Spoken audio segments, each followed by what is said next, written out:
Okay, good morning mga ka-rice mill. Ito po, pinapakita ko rito ngayon yung ating bagong disenyo. Ayan, nakadam ng konti. Mga ano lang ito, 20. Kaya mababaw lang.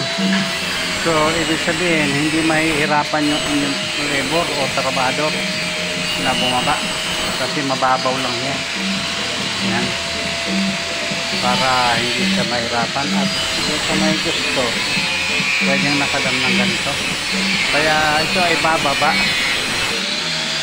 Yung kanyang huwaran ay bababa ng mula sa flooring nito. Ito, nakikita niyo yung kamay ko. Ayan, simula rito sa flooring na ito ay 25 inches.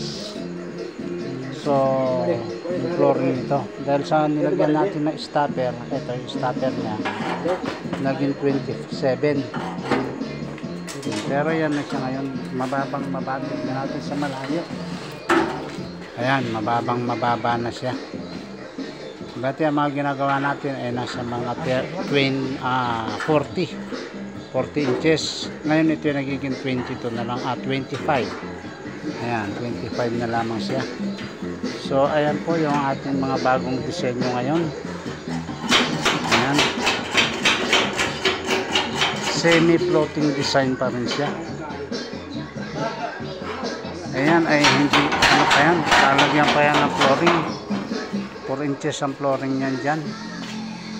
Ayan, sa may mga gusto. Okay, ito lamang po ang gusto ko ipakita sa ngayon.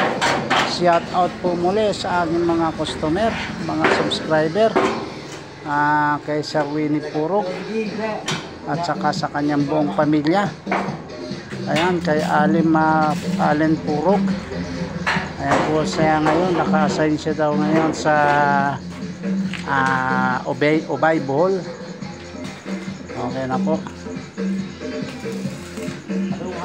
Kami nga ay matapos lamang ito, uwi muna kami kasi matetenga kami rito, wala na kaming gagawin. Ito, nakasetting na rin ito, kompleto na rin ito. Pero lang ang ginagawa namin, hindi muna ako maglalagay ng screen. Pagbalik na lang namin na maglalagay ng screen kasi maraming mga nagtatanong tungkol sa mga screen. Ayan, pagbalik na lang naman namin ang screen, pati ito pati itong ating rice shifter. Ayan, wala pa rin screen yan, pero kompleto na siya.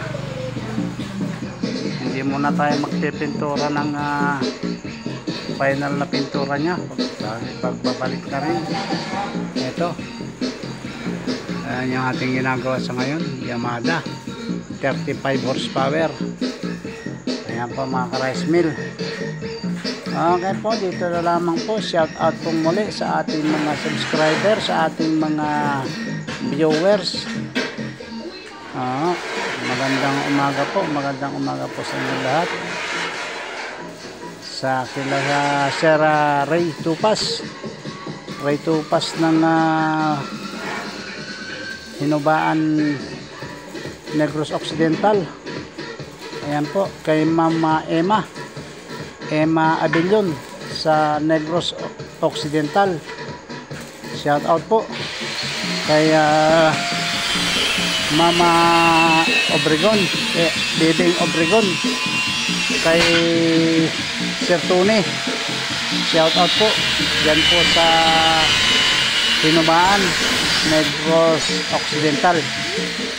Ayan po, kay Sir Alwino Daga, dyan po yan sa Santa Fe, Leyte.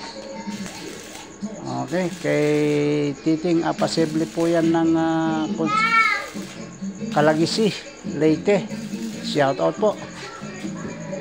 Ayan po, at saka sa lahat ko ng mga customer, shout out po kay Sir Ronel Itzano po ng Basay, Samar. Kay Melboy po, Melboy ng Basay, Samar. Magandang umaga po sir, darating na po kami dyan, pauwi na po kami buwas. Maraming salamat po. Dito na naman po. Magandang umaga po sa ating lahat.